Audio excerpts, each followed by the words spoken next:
देखो सॉम के अंदर हम लोग जहाँ प्रॉपर्टीज हम देख रहे थे, प्रॉपर्टीज के बारे में मैंने आपको कुछ बेसिक रिलेशंस डिराइव करवाए, जिसमें सबसे इंपॉर्टेंट रिलेशन था कि अगर किसी भी ऑब्जेक्ट के ऊपर एक्सियल डायरेक्शन में फोर्स लगता है, पहली चीज तो ये ऑब्जेक्ट बार कहलाता है, ठीक है। और इस बार में आपने देखा था कि अगर फोर्स पी लगता है, लेंथ इसकी एल के बराबर है, क्रॉस सेक्शन इसका ए के बराबर है, प्रिज्मोइडल सेक्शन है, इसका मतलब क्रॉस सेक्शन एरिया अगर चेंज ना हो, डेल्टा बराबर ए के बराबर, ठीक है। तो ये आपने देखा था। इसके बाद में मैंने आपको बताया था कि टेम्परेचर का क्या इफेक्ट है। तो मैंने आपको ये बताया कि अगर आपके पास में मान लो यहां पर एक बार इस तरीके से दे दी जाए और आपने यहां पर टेम्परेचर अगर बढ़ाया, टेम्परेचर अगर आप इंक्रीज करते हैं, लेंथ इसकी एल के बराबर है, ये आपको रिजिड प्लेट दिया गया। बताओ जरा कि टेम्परेचर बढ़ाने से क्या होगा, टेम्परेचर बढ़ाने से क्या होगा, क्या यहां पर स्ट्रेसेस आएंगी? स्ट्रेसेस रिजिड प्लेट है और मान लो बोल दिया जाए कि यहां पर कोई एक्सटर्नल फोर्स अवेलेबल नहीं है, ठीक है, कोई एक्सटर्नल फोर्स नहीं है, इसका मतलब कि कोई भी चीज एक्सपेंशन को रोकेगी नहीं, ठीक है। प्लेट मैंने बताया था, प्लेट का मतलब वॉल नहीं है, वॉल तो रिजिडली उस जगह पर रहता है, ठीक है। तो इसका मतलब क्या है कि अगर यहां पर डिफॉर्मेशन आएंगे तो क्या ये प्लेट दूर हट जाएगी, ठीक है, सिर्फ प्लेट ही तो अटैच्ड है, वो वॉल नहीं है। तो वॉल और प्लेट का डिफरेंस आप अच्छे तरीके से समझ जाना। इसके बाद में मैंने आपको बताया था कि अगर आपके पास में मान लो कि दो रिजिड वॉल है और उसके बीच में आपने दो तरीके की बार्स यहां पर लगाई, एक तो स्टील और दूसरा कॉपर है, ठीक है। अल्फा स्टील का कैसा होता है, कम होता है कॉपर के कंपैरिजन में। कॉपर दे दें, कास्ट आयरन दे दें, कुछ और मटेरियल दे दें, अल्फा स्टील आपका कैसा है, कम होगा, ठीक है। और ई कितना होता है, ई ज्यादा होता है स्टील का, अल्फा कम होता है, ई ज्यादा होता है, ये ध्यान रखें आप। तो अगर आप टेम्परेचर बढ़ाओगे, टेम्परेचर बढ़ाने से क्या होगा, दोनों एक्सपेंड करेंगे। तो अगर ये दोनों साथ नहीं होते तो क्या होता कि ये तो एक्सपेंड करता है इतना और कॉपर जो है वो ज्यादा एक्सपेंड करता है, क्यों? क्योंकि इसका अल्फा ज्यादा है।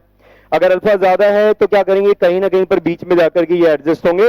तो इस जगह पर आपने देखा कि स्टील के अंदर तो क्या आया, टेंशन आया, जब जाकर के एक गैप बढ़ेगा, और इसके अंदर क्या हुआ, इसके अंदर कंप्रेशन आया, ठीक है। तो टेंशन और कंप्रेशन कैसे रीड किया जाता है वो मैंने आपको बताया। अगर टेम्परेचर जो है उल्टा इफेक्ट हो, इसका मतलब कूल डाउन कर दें आप, टेम्परेचर यदि घटा दें तो इसमें कंप्रेशन आएगा और इसमें टेंशन आ जाएगा। इस तरीके से चार क्वेश्चंस आपको पूछे जाते हैं, ठीक है। तो ध्यान रखें आप, बेसिक कॉन्सेप्ट मैंने आपको दिया। अल्फा वगैरह आपको क्वेश्चन में नहीं देगा, लेकिन आप जनरली जानते हैं कि अल्फा स्टील के लिए कम है और दूसरे मेटल्स के लिए ज्यादा है, ठीक है। इसी पर बेस्ड हम क्वेश्चन कर लेते हैं। लास्ट क्लास में आपने कंपोजिट सेक्शन पर भी क्वेश्चन किए थे। कंपोजिट मतलब कि एक ही सेक्शन में डिफरेंट डिफरेंट मटेरियल्स जब होंगे तो उनको कंपोजिट सेक्शन कहते हैं। कंपोजिट मतलब मिक्स्ड सेक्शन है, ठीक है। तो नेक्स्ट जो है हम क्वेश्चन ले लेते हैं अभी, वो है टेम्परेचर वाला क्वेश्चन, नोट करेंगे आप। A steel rod of 20 mm diameter, a steel rod of 20 mm diameter, a steel rod of 20 mm diameter, a steel rod of 20 mm diameter passes centrally through a copper tube, passes centrally through a copper tube,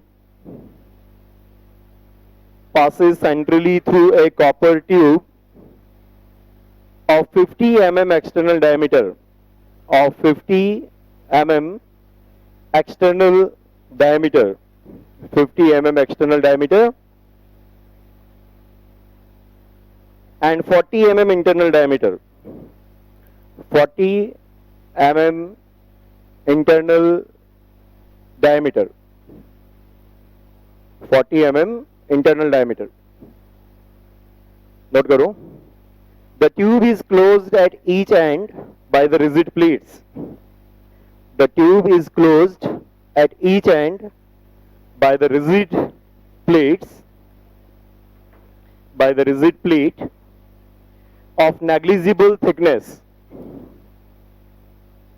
by the rigid plate, underline करो rigid plate, that is plate not the wall. तो word का difference समझना आप हर जगह पर, rigid plate बोला है आपको, ठीक है, of negligible thickness. If the temperature of the assembly is raised, if the temperature of the assembly is raised by 50 degrees centigrade, the temperature of the assembly is raised by 50 degrees centigrade. Calculate the stress developed in copper.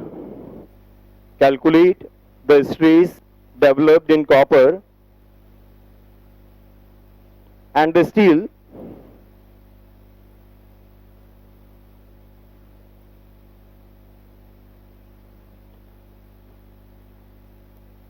Take E for the steel and copper. Take E for the steel and copper. Steel and copper as 200 giganewton per meter square and 100 giganewton per meter square. देखो giga का मतलब क्या होता है, जैसे gigabytes 10⁻⁹ है, तो ये आप इसको ऐसे लिख सकते हैं, this is 200 into 10⁻⁹ and this is what Newton पर मीटर स्क्वायर. अब इस 10⁻⁹ में से 6 अलग निकाल दो और साथ में 10⁻³ अलग कर दो, ये क्या हो जाएगा, मेगा पास्कल. ठीक है, मेगा न्यूटन पर मीटर स्क्वायर, यही चीज क्या है, न्यूटन पर mm स्क्वायर. तो बेसिकली आपको जो वैल्यू दी गई है वो सेम वैल्यू है जो कि आप देखते हो 2 into 10⁵ Newton per mm square. ठीक है, नोट करेंगे आप. Alpha for the steel, alpha for the steel is 12 into 10⁻⁻⁶ पर डिग्री सेंटीग्रेड. याद भी रखें डाटा आप. और अल्फा कॉपर का ज्यादा होता है कम होता है, ज्यादा होता है. ठीक है, ई तो कम होता है, ई तो आधा हो जाता है स्टील के कंपैरिजन में, और अल्फा 1.5 गुना हो जाता है. 1.5 गुना मतलब दिस इज 18 इंटू 10⁻⁻⁶ पर डिग्री सेंटीग्रेड. ठीक है, 18 इंटू 10⁻⁻⁶ पर डिग्री सेंटीग्रेड. करें जरा, क्वेश्चन सोल्व करें. सारा डाटा आपको दे दिया है, एक बार ट्राई करो. आपने देखा था कि अगर दो बार्स आपस में अटैच्ड हो रिजिड प्लेट से तो एक के होने के कारण दूसरे पर स्ट्रेसेस लगती है. अभी थोड़ी देर पहले कॉन्सेप्ट मैंने रिकॉल करवाया था आपको कि टेम्परेचर जब बढ़ेगा, ठीक है, तो स्टील पर कैसी स्ट्रेस थी, टेंसाइल स्ट्रेस. टेम्परेचर अगर बढ़ेगा तो स्टील टेंशन में जाएगा और कॉपर कंप्रेशन में जाएगा. बस उसी को अप्लाई करना है. पहले डायग्राम बनाओ, थोड़ा सोचो समझो, उसके बाद इक्वेशन लिखने चलो. ठीक है, इक्वेशन बनाना खुद को आना चाहिए. आप लोग ट्राई करो.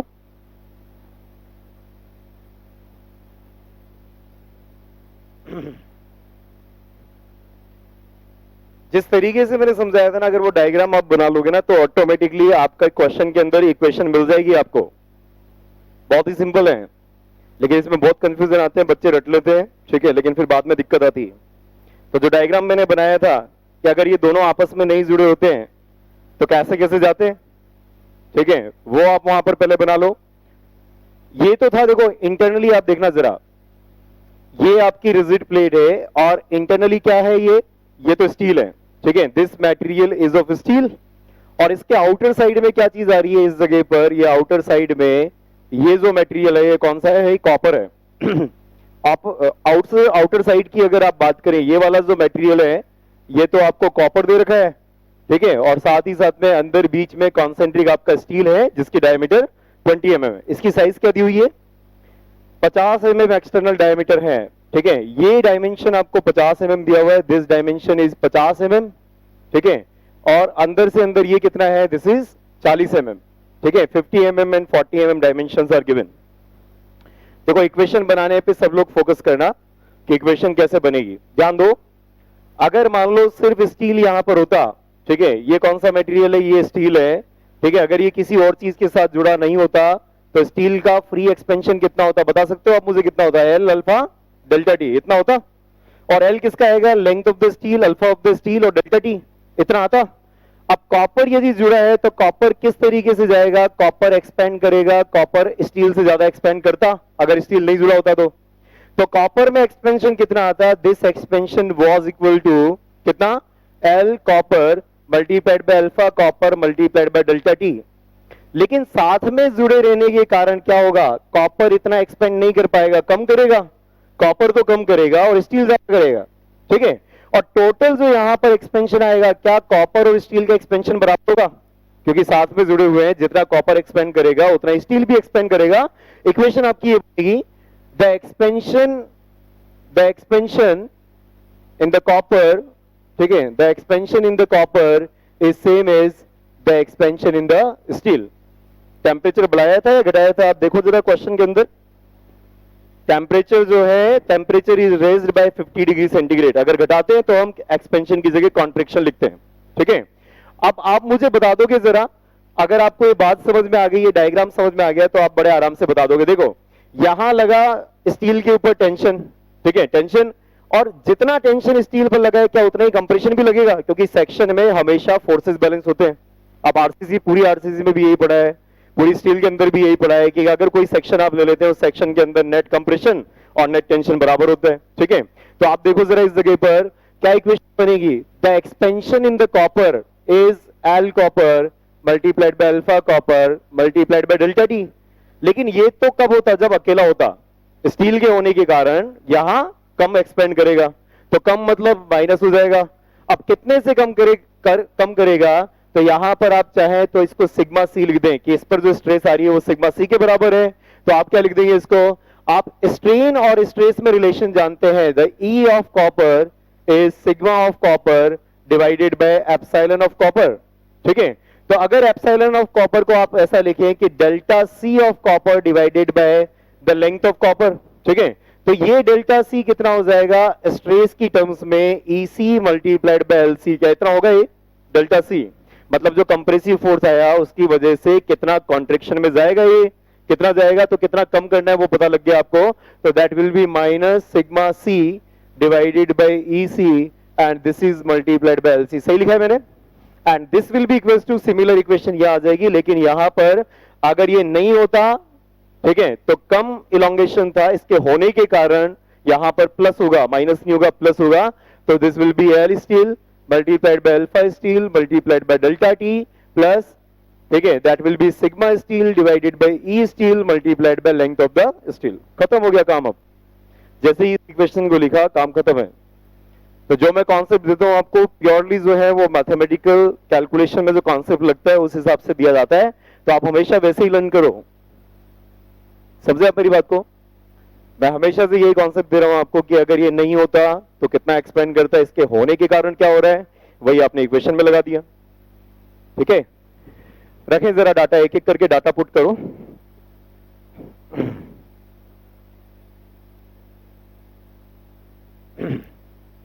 इसको साइड में लिख लेना आप कि ये इक्वेशन कैसे आई। अब बताएं जरा, लेंथ दी हुई थी कि आपको क्वेश्चन के अंदर, लेंथ नहीं गिवन है, तो हो जाएगा क्या, मान लेंगे कि इनकी लेंथ बराबर थी, तो एल सी इधर कॉमन आएगा और एल एस इधर कॉमन आएगा, ये खत्म हो जाएगा, ठीक है। लेंथ क्वेश्चन के अंदर किसी की भी गिवन नहीं है, अगर एक की भी गिवन होती बराबर मानते हैं, दोनों की अलग अलग गिवन होती तो जो आती वो लिख देते हैं, ठीक है। लेंथ गिवन नहीं है, मान लेंगे, अज्यूम करेंगे कि ये सेम लेंथ की है, ठीक है। अल्फा सी कितना दिया था क्वेश्चन में, बता दो जरा। कॉपर का 18 इंटू 10⁻⁻6, 1.5 गुना बताया था मैंने आपको, ठीक है। And this is multiplied by 50 degree centigrade से चेंज किया है। इसकी यूनिट पे भी ध्यान रखा करो, इसकी यूनिट पर डिग्री सेंटीग्रेड में है। हो सकता है कभी पर डिग्री फॉरेनहाइट में दे दें तो आपको फिर फॉरेनहाइट में चेंज करना पड़ेगा, पर डिग्री केल्विन में दे दें तो डिग्री केल्विन में चेंज करना पड़ेगा। समझ में आ रहा है मेरा बात, ठीक है। डिग्री सेंटीग्रेड को अगर आप केल्विन में चेंज करते हैं क्या हो जाता है, 273 ऐड कर देते हैं, ठीक है। नोट करो आप 50 degree and this will be minus sigma C. Sigma C मान लेंगे कि कंप्रेशन स्ट्रेस जो है वो सिग्मा सी के बराबर है। दिस इज ईसी, ईसी कितना है 2 into 10⁵ Newton per mm square. क्या हुआ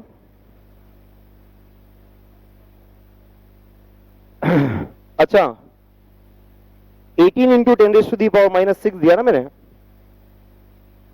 अच्छा EC, अच्छा EC, okay EC is 1 into 10⁵, ठीक है। The value of EC is 1 into 10⁵.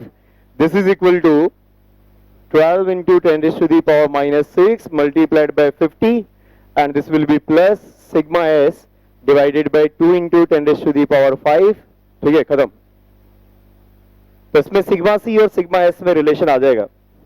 दूसरी इक्वेशन कहां से जनरेट करेंगे बता सकते हो, the total compression is equal to total tension, ठीक है। तो दूसरी इक्वेशन आ जाएगी the total compressive force is equal to total tensile force.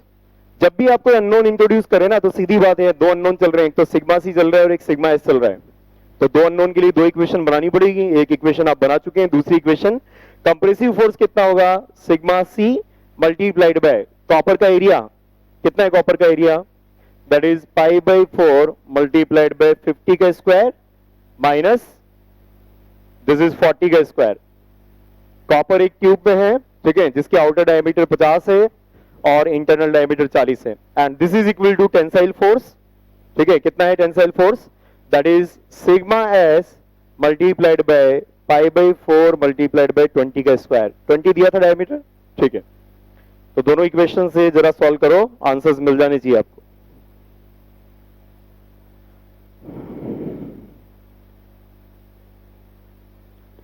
Simple question है, ऐसे क्वेश्चन भी एग्जाम में देखे जाते हैं, बच्चे इक्वेशन रट लेते हैं फिर गलत करते हैं, बेटर ये इक्वेशन को समझ करके आप अप्लाई करो।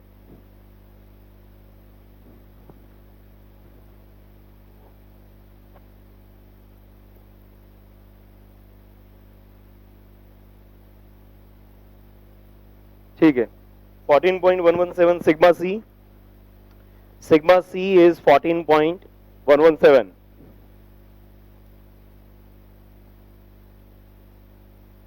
and sigma s is 31.76, check कर लो। Sigma C is 14.117 newton per mm square, और सिग्मा एस कितना बताया, सिग्मा एस इज 31.76।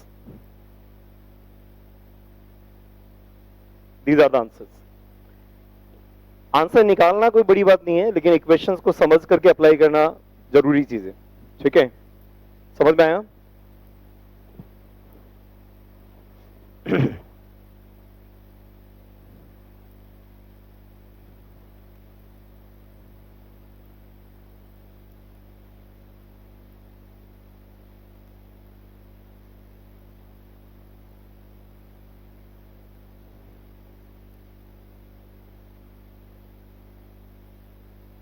नेक्स्ट आप नोट करो,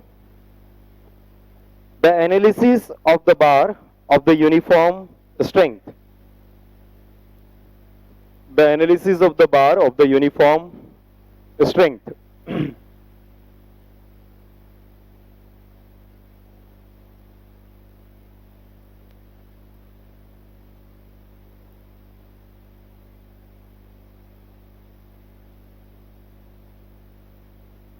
the analysis of the bar of the uniform strength, हमको एक ऐसी बार बनानी है जिसमें हर एक जगह पर यूनिफॉर्म स्ट्रेंथ रहे, ठीक है, उसके हर एक क्रॉस सेक्शन पर जो स्ट्रेंथ हो वो यूनिफॉर्म हो, ऐसी बार आपको डेवलप करनी है, ठीक है, नोट करो आप।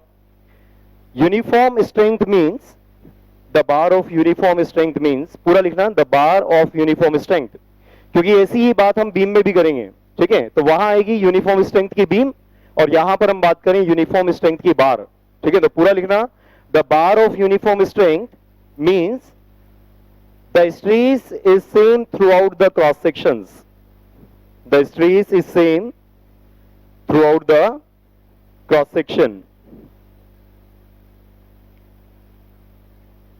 the stress is same throughout the cross section। चाहते क्या है वो मैं पहले बताता हूं आपको, ठीक है। अभी थोड़े समय पहले हमने एक बार एनालाइज की थी जो कि सेल्फ वेट के कारण ये ऐसे था और जो कि सपोर्टेड था टॉप पर, ठीक है। मैंने आपको इसके अंदर क्या बताया था, इसका जो सेल्फ वेट है वो W के बराबर है, और मैंने आपसे ये पूछा था कि इस जगह पर स्ट्रेस बताओ, कितना बताया था आपने, 0 बताया था। मैंने आपसे पूछा इस जगह पर स्ट्रेस बताओ, तो आपने बताया था कि सर मैक्सिमम होगी इस जगह पे, क्योंकि पूरा का पूरा लोड लटका हुआ है इस जगह से, तो इसका मतलब क्या है, यहां पर स्ट्रेस था W divided by the cross section area. तो क्या स्ट्रेस कांस्टेंट थी through out the cross section, कोई भी क्रॉस सेक्शन ले तो स्ट्रेस वेरी कर रही थी, स्ट्रेस का जो मैग्नीट्यूड था वो वेरी कर रहा था। अब हमको ऐसी बार बनानी है जिसमें किसी भी क्रॉस सेक्शन पर हम बात करें तो स्ट्रेसेस करें वो कांस्टेंट रहे। अगर कांस्टेंट स्ट्रेस वाली बार बनेगी तो इसका मतलब क्या, हर जगह पर स्ट्रेंथ बराबर है। समझे आप मेरी बात को, नोट करेंगे आप। लेट्स अज्यूम कि यहां पर इस तरीके से हम बार बना रहे थे, वो बेसिकली हुआ क्या था वहां पे, समझ करके चलना आप जरा। वहां पर स्ट्रेसेस आपकी जो है बढ़ती जा रही थी ऊपर जाने पर, क्योंकि ज्यादा से ज्यादा लोड लटका हुआ था, तो स्ट्रेस घटाने के लिए एरिया बढ़ा दें। अगर एरिया बढ़ जाएगा तो क्या स्ट्रेस घट जाएगी, क्योंकि लोड बढ़ रहा था, तो स्ट्रेस बढ़ क्यों रही थी? क्योंकि लोड बढ़ रहा था, एरिया तो कांस्टेंट था, तो लोड तो अब भी बढ़ेगा। आप कुछ भी मटेरियल यहां पे डाल दो, लोड तो अभी भी बढ़ेगा। तो एक तरीका है आपके पास में, अगर लोड बढ़ रहा है एरिया को भी बढ़ा दो। जैसे जैसे ऊपर जाते जाए एरिया को बढ़ा देंगे तो लोड डिवाइड बाई एरिया का जो रेशो है वो कांस्टेंट आ जाएगा। जैसे ही कांस्टेंट आएगा आप बोल दोगे स्ट्रेस जो है कांस्टेंट हो गई। नोट करें आप, हमको नहीं पता कैसी शेप आने वाली है, मैंने कोई रैंडम शेप बना दी यहां पर, ठीक है। इसके बाद में आपने क्या किया था पहले भी, वही काम यहां पर भी करना है कि आप जो है एक्स डिस्टेंस पर आप ऊपर जाएं और जाने के बाद में एक डीएक्स लंबाई का एक एलिमेंट ले ले, ये एलिमेंट ले लिया, ठीक है। नोट कर लो, देखो बिल्कुल एकदम सब चीजों को साथ में लेकर के चला करो, ऐसे मत बनाओ इसको, ठीक है। ऐसे ही बनाओ, नीचे जाने पे नजर आ रहा होगा ये घूम जाता है ना, तो इसका मतलब क्या है? अगर आपने इसको ऐसे घुमा दिया तो इसका मतलब क्या है कि पहले एरिया बड़ा है, फिर छोटा है, फिर बड़ा है, ठीक है। ऐसे ही तो लगभग सा, क्योंकि हल्की हल्की कहानी हमको पता लग गई है कि एरिया बढ़ाना पड़ेगा, ठीक है। तो एरिया को बढ़ते हुए बता दे। एलिमेंट जो लिया है, इस एलिमेंट को हम साइड में कर लेते हैं, ठीक है। इस एलिमेंट को हम साइड में कर लेते हैं। इस जगह पर जो एलिमेंट आपने लिया है वो एलिमेंट लगभग कुछ इस तरीके का एलिमेंट है, ठीक है। और इस एलिमेंट का जो एरिया इस जगह पर है, ध्यान देना, इस जगह पर जो एरिया है, इस एरिया को मैं ये कह रहा हूं। और जैसे ही थोड़ा सा ऊपर जाएगा क्या एलिमेंट का एरिया चेंज होगा? करना पड़ेगा, ठीक है। तो एरिया कितना है इस जगह का? ए प्लस डी ए के बराबर है। इस जगह पर स्ट्रेस का मैग्नीट्यूड कितना है? सिग्मा। और यहां पर भी स्ट्रेस कितनी होगी? हम चाहते ही ये यूनिफॉर्म स्ट्रेंथ बने, इसका मतलब यहां स्ट्रेस सिग्मा है तो थोड़ा सा ऊपर भी सिग्मा है, ठीक है। जो स्ट्रेस का मैग्नीट्यूड होगा वो सिग्मा होगा। तो बेसिकली अगर आप फोर्स इक्विलिब्रियम लगाते हैं इस एलिमेंट पर, let's apply the force equilibrium, तो इक्वेशन क्या बन जाएगी? What will be the equation? The equation will be sigma times of A plus D A, this is equal to sigma A plus, ये जो मटेरियल होगा इसका wait है, और इसका वेट कितना है? इसकी यूनिट वेट गामा के बराबर है, तो इसका वेट कितना हो जाएगा? That will B gamma multiplied by volume. और वॉल्यूम कितना होगा? गामा इंटू ए प्लस डी ए। आप ऐसा बोल सकते हो, या फिर आप बोल सकते हो एवरेज ले लो, ठीक है। इनका एवरेज या बहुत स्मॉल क्वांटिटी है, आप अगर एरिया लिखना चाहें, इनका एरिया कितना लिखा जा सकता है? ए के बराबर। तो this area can be written as A and this is multiplied by DX, ठीक है। नोट कर लो, जो वॉल्यूम है वो आपने इस तरीके से लिखा, this is gamma is the unit weight that is multiplied by the area of the cross section multiplied by DX. अगर किसी को डाउट लग रहा है कि सर ए प्लस डी होना चाहिए, एरिया लार्ज है, D is just an element, ठीक है। वैसे ए प्लस डी भी नहीं लिखेंगे, यहीं का क्यों लिखें, ठीक है। तो क्या कर सकते हो आप? ज्यादा से ज्यादा एवरेज ले सकते हैं, तो A plus D A divide by 2, तो वो हो जाएगा A plus D A divide by 2, ठीक है। नेग्लिजिबल छोड़ दिया। अब इसके आगे क्या करना है आपको बताओगे, इसके आगे क्या करना है, ठीक है। एक्सपेंड करो, सिग्मा ए से सिग्मा ए कैंसिल आउट होगा, बचेगा क्या? Sigma D A, this is equal to gamma into A multiplied by D X. क्या बनेगा इस जगह पर? देखें, सिमिलर टर्म्स को एक साथ रख लो, डी ए अपॉन ए, उसको तो उधर ले गए, और this is gamma divide by sigma and this is multiplied by DX. Note करें आप, sigma D A is gamma A DX and this will be the equation. क्या करेंगे इसके बाद में? इंटीग्रेट कर दे दोनों तरफ का। अगर इंटीग्रेशन करेंगे विदाउट लिमिट तो क्या कांस्टेंट ऑफ इंटीग्रेशन आता है? जब भी विदाउट लिमिट इंटीग्रेशन करते हैं कांस्टेंट ऑफ इंटीग्रेशन आता है। इंटीग्रेशन करवाओ, this is L N A equal to gamma और सिग्मा दोनों मटेरियल की प्रॉपर्टी है। मैक्सिमम स्ट्रेंथ जो मटेरियल कैरी कर सकता है वो सिग्मा के बराबर है, गामा डिवाइड बाय सिग्मा, ये तो इंटीग्रेशन से बाहर आया। This is x plus constant, yes और no? This is x plus constant. अब जो कांस्टेंट ऑफ इंटीग्रेशन आया है उसको निकालते कैसे हैं? बाउंड्री कंडीशन से। बाउंड्री कंडीशन मतलब यहां का एरिया आपको गिवन होता है ए नॉट, नोट कर लो आप। Area at the bottom is given as a naught, the area at the bottom is given as a naught। तो क्या बाउंड्री कंडीशन बन रही है? बाउंड्री कंडीशन है at x equals to 0, at x equals to 0 क्या condition बन रही है? एरिया जो है वो a naught के बराबर है। at x equals to 0 area is equal to a naught। Put करें जरा और मुझे बताएं c कितना आ रहा है? what is the value of c? ln of a naught मिल रहा है, x को 0 पुट करो तो c आ जाएगा ln ऑफ a naught, ठीक है। तो at this condition this c will be equals to ln of a naught। और अगर इस इक्वेशन में आप c दोबारा से डाल देंगे तो ये बन जाएगा ln ऑफ a यहां पर आप लिखेंगे ln ऑफ ए नॉट, इसको इस तरफ ले आए, माइनस होगा तो लॉग की प्रॉपर्टी लगा देंगे, this is gamma divided by sigma multiplied by X, और इसका मतलब हो जाएगा a will be equal to A naught E raise to the power gamma divide by sigma into X. ये कैलकुलेशन समझ में आती है आपको? लॉग की सिंपल सी कैलकुलेशन करी है कि लॉग के अंदर आपने log m minus log n लगाया, ठीक है, तो log of m by n हो गया, और उसके बाद में आपने इसका एंटी लॉग लिया, तो जो भी चीज यहां पर है एंटी लॉग जब लेते हैं तो ln मतलब बेस e है, तो बेस e की पावर में ये चला जाएगा, ठीक है, सबको आता है, ठीक है, बहुत बढ़िया। तो a is equal to A naught E raise to the power gamma upon sigma into X, ठीक है। देखो इधर जरा, x बराबर 0 पुट करेंगे तो e raise to the power 0 is 1, इसका मतलब a बराबर ए नॉट, और जैसे जैसे x कुछ पुट करोगे आप e की कुछ पावर आएगी, और e raise to the power something is always greater than 1, yes और नो, ठीक है, क्योंकि आपको पता होगा एक्सपोनेंशियल कर्व अगर आप मैथमेटिक्स में पढ़ते थे कुछ ऐसा कर्व आता था, और इस जगह पर x बराबर 0 पर ये वैल्यू कितनी है, बराबर है, उसके बाद में 1 से बड़ी वैल्यूज है, समझे आप? तो लॉजिक अपना था कि एरिया बढ़ाना पड़ेगा, वो इस इक्वेशन से नजर भी आ रहा है, ठीक है, कि एरिया अगर आप इंक्रीज करें, और किस फंक्शन से इंक्रीज होगा, एक्सपोनेंशियल फंक्शन। ये एग्जाम में क्वेश्चन आ चुका है कि यूनिफॉर्म स्ट्रेंथ की बार में what will be the shape of the area, how the area will change, that will change exponentially, answer होगा दैट विल चेंज एक्सपोनेंशियली। ना तो पैराबोलिक है, ना क्यूबिक पैराबोला है, ना लीनियर रिलेशन है, the answer is what, exponentially it will very, ठीक है, याद रहेगा, नोट कर लो। और इतना डिटेल में इसलिए बता रहा हूं क्योंकि अभी बीम के अंदर बहुत ज्यादा क्वेश्चंस आते हैं, यूनिफॉर्म स्ट्रेंथ की बीम, ठीक है, यूनिफॉर्म स्ट्रेंथ की बीम, अभी आपने देखा यूनिफॉर्म स्ट्रेंथ की बार, दोबारा ऐसा ही कॉन्सेप्ट हम लगाएंगे बीम के अंदर, क्लियर है पॉइंट? नोट कर लो आप इस स्टेटमेंट को, क्योंकि एग्जाम में जो चीज आती है वो मिस मत करना, ठीक है। If you want to get the uniform strength bar,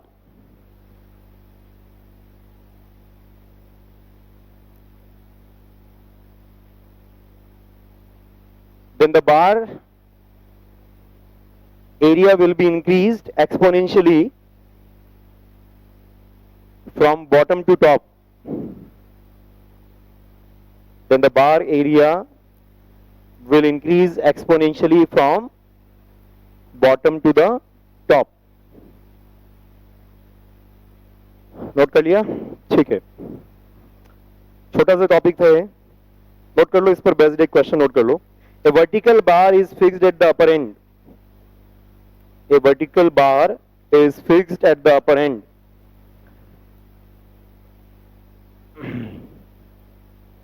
The vertical bar is fixed at the upper end of uniform strength. Underline कर लेना uniform strength को, क्योंकि अभी तो मैंने जस्ट पढ़ाया है, याद है, अदरवाइज क्वेश्चन में वो कौन सी चीज है जहां से आपको पता लगे कि ये इक्वेशन लगानी है, यूनिफॉर्म स्ट्रेंथ की बार, ठीक है। Uniform strength carries N axial tensile load, carries an axial tensile load of 600 kilonewton,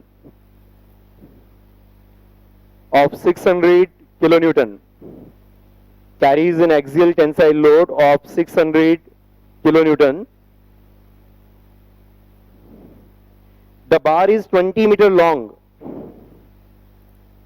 The bar is 20 metre long. सबने ना बड़े आसानी से कॉन्सेप्ट तो समझ लिया, लेकिन किसी ने एक क्वेश्चन नहीं पूछा जो भी इंपॉर्टेंट था, जो कि क्वेश्चन के अंदर आ रहा है, वो पार्ट, एक्सियल लोड लगाना पड़ेगा, यस और नो? क्या आप यूनिफॉर्म स्ट्रेंथ की बार बिना एक्सियल लोड लगाए अचीव कर सकते हो? कारण उसका क्या है, क्योंकि अगर आप सिर्फ वेट के हिसाब से चले तो यहाँ तो वेट जीरो सस्पेंडेड है, तो यहाँ स्ट्रेस कितनी आएगी, चाहे एरिया कुछ भी हो, स्ट्रेस जीरो आएगी।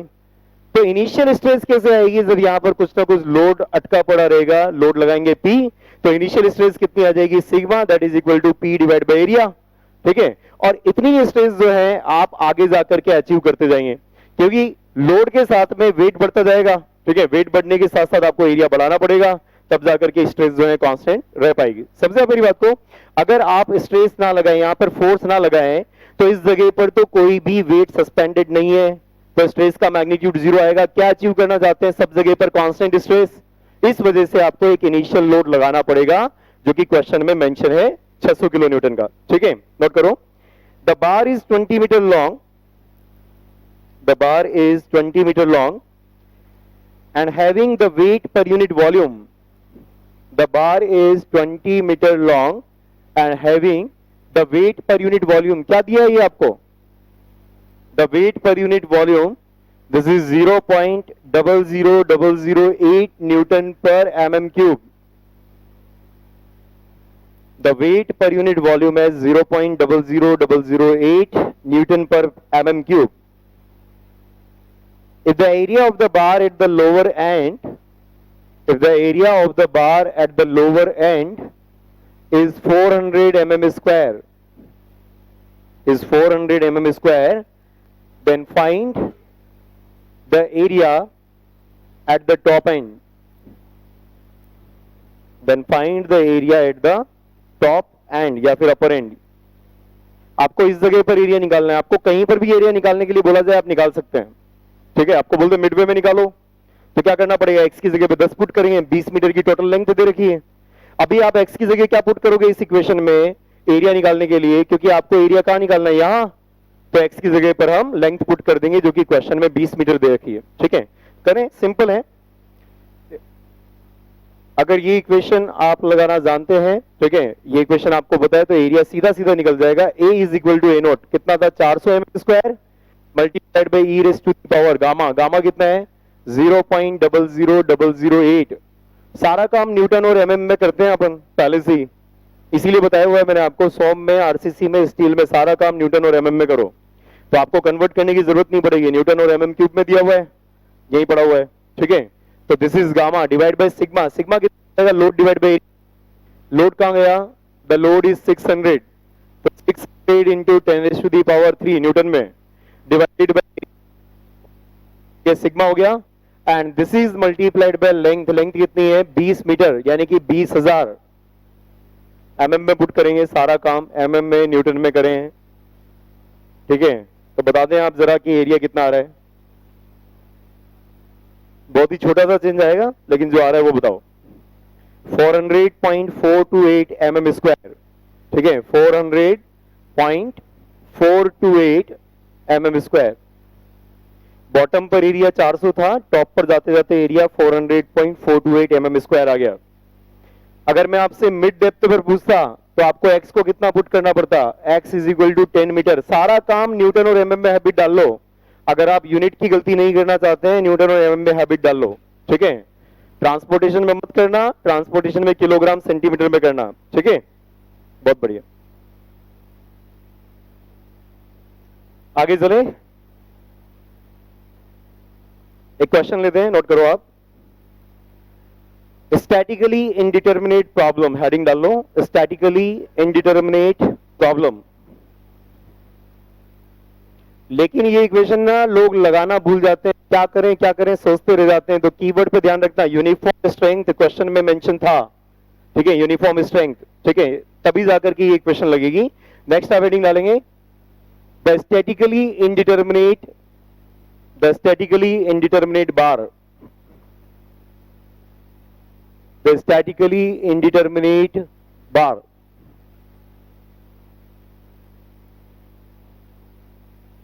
the statically indeterminate bar।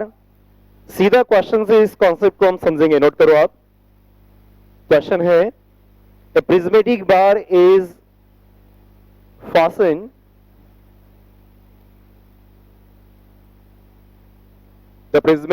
is fastened between the two rigid support A and B, between the two rigid support, support मतलब फिक्स हो गया, वो प्लेट नहीं है, वॉल है, between the two rigid supports A and B and subjected to the load as shown in the figure, and subjected to the loads as shown in the figure। यहां load दिया हुआ है 13.6 kilo Newton, the load which is given here is 27.2 kilonewton। this is your end A, this is B। 100 mm की length तो ये है first part, the second part length is 200 mm and the last one is 300 mm। This point is C and this is D. As shown in the figure, determine the reaction at the supports. Question है determine the reaction at the support. Determine the reaction at the support. करें जरा, support पर reactions find out करनी है, सिर्फ इतना सा काम है, सपोर्ट्स पर रिएक्शन फाइंड आउट करनी है।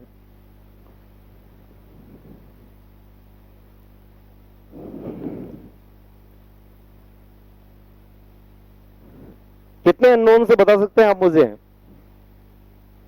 एक तो सपोर्ट रिएक्शन ए निकालनी है और एक सपोर्ट रिएक्शन बी निकालनी है। दो अननोन से गए, फोर्सेज एक्सियल डायरेक्शन में लग रहे थे, इसलिए ये सपोर्ट पर भी रिएक्शन एक्सियल डायरेक्शन में ही आएगी।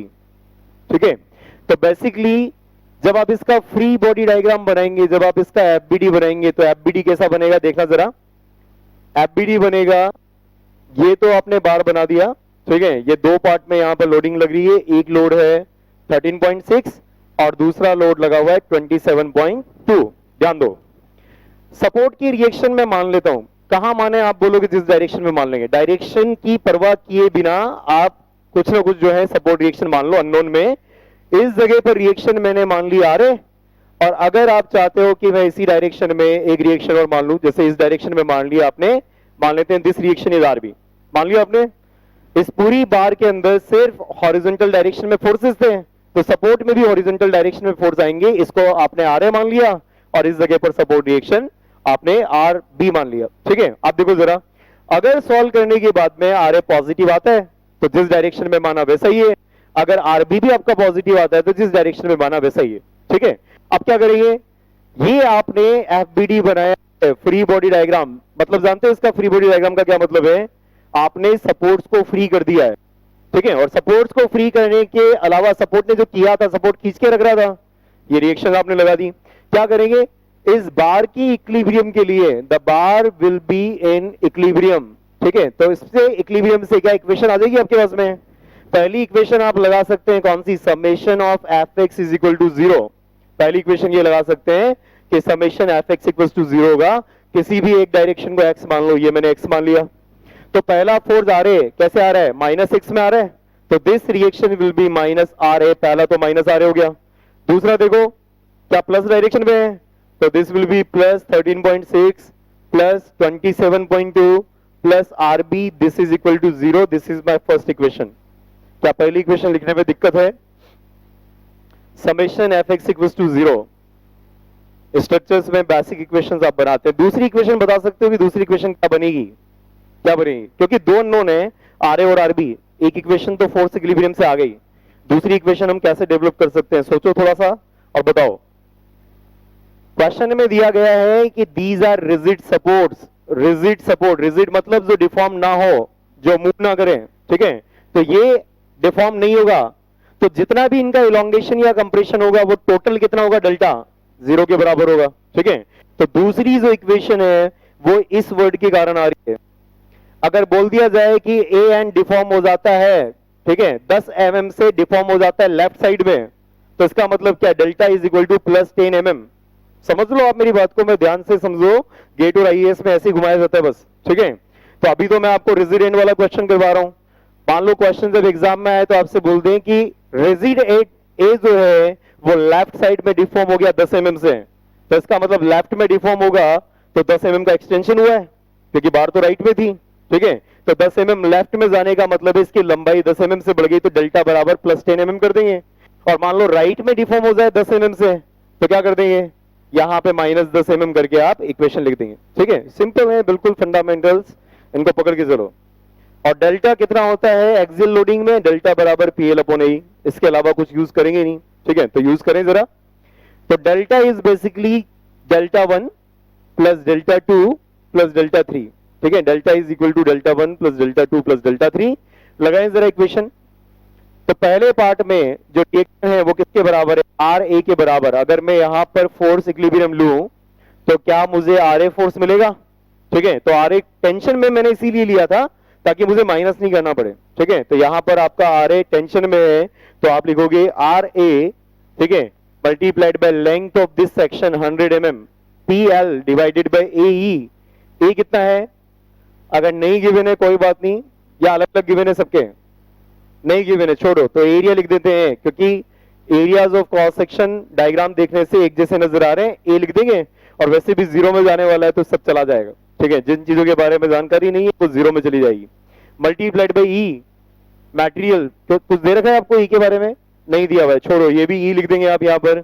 नेक्स्ट वाला देखो आप, ये तो आपने लिखा पहली वाले बार का पहला सेक्शन जो है वो कितना इलोंगेट होगा, वो इतना होगा, ठीक है। दूसरा सेक्शन, अगर यहां पर आप फोर्स इक्विलिब्रियम लें तो इस जगह पर फोर्स कितना लगेगा बता सकते हैं? वो फोर्स लग जाएगा RA माइनस 13.6, यस और नो? RA माइनस 13.6, तो इक्वेशन बन जाएगी आपकी क्या? दिस इज RA माइनस 30, कितना है? RA माइनस 13.6, ये तो हो गया फोर्स, मल्टीप्लाइड बाय लेंथ कितनी है? 200, divided by area multiplied by e, ये भी टेंशन, ठीक है, तो पॉजिटिव करके लिख दिया। नेक्स्ट वाला देखो, इस जगह पर आप चाहें तो इस तरफ से ही आ जाओ ताकि एक अननोन ही रहे, ठीक है, इक्वेशन में एक अननोन रहे, सीधा सीधा सॉल्व हो जाएगा RA। तो अगर इस तरफ से ही चलते हो आप तो इस जगह पर रिएक्शन कितनी होगी? वो हो जाएगी RA माइनस 13.6 माइनस 27.2, तो ये रिएक्शन यहां पर आ गई। This is RA minus 13.6 minus 27.2 divided by AE multiplied by 300, this is equal to 0। AE तो कॉमन लेकर के 0 में डाल देना, ठीक है, और RA सीधा सीधा आंसर आ जाएगा इससे, ठीक है, RA सीधा सीधा यहां से आंसर आएगा। और 13.6 आपने किलो न्यूटन में लिखा हुआ था, तो आंसर आपको किलो न्यूटन में ही मिलेगा। जिस यूनिट में आपने फोर्स लिखे हुए हैं इस इक्वेशन में, उसी यूनिट में आपको आंसर्स मिल जाएंगे। बता दो जरा RA कितना आ रहा है इस इक्वेशन से, और इसमें डाल देंगे तो RB आ जाएगा। सिंपल है। RA इज 24.93, पॉजिटिव या नेगेटिव? पॉजिटिव, मतलब जो आपने सोचा था वैसा ही हुआ। कितना बता रहे हो? 24.93 किलो न्यूटन। इन्होंने सॉल्व कर लिया इस इक्वेशन को और इन्होंने मुझे आंसर दिया 24.93 किलो न्यूटन। उठा करके यहां डालो, RB आ जाएगा। माइनस 15.867 कर देते हैं, ठीक है, तो RB आ रहा है आपका। देखो डायरेक्शन अगर मैं ऐसे ही लिखूंगा तो मुझे RB को क्या लिखना पड़ेगा? माइनस 15.87 किलो न्यूटन, ठीक है। देखो ध्यान दो, डायरेक्शन आपने ये मानी थी, RB कितना आ रहा है? माइनस 15.87। अगर आप चाहते हो कि मैं इसको माइनस नहीं लिखूं प्लस लिखूं तो क्या करना पड़ेगा? डायरेक्शन फिर रिवर्स कर देंगे, ठीक है, डायरेक्शन रिवर्स कर देंगे। आप बोल दोगे कि इस डायरेक्शन में फोर्स लग रहा है, इतने मैग्नीट्यूड का लग रहा है, ठीक है। Both the answers are correct. ये जो बार थी ये आपकी कैसी थी? ये आपकी इनडिटर्मिनेट बार थी, दोनों एंड फिक्स्ड थे। इनडिटर्मिनेट बार को कैसे सॉल्व करते हैं वो आपने सीख लिया।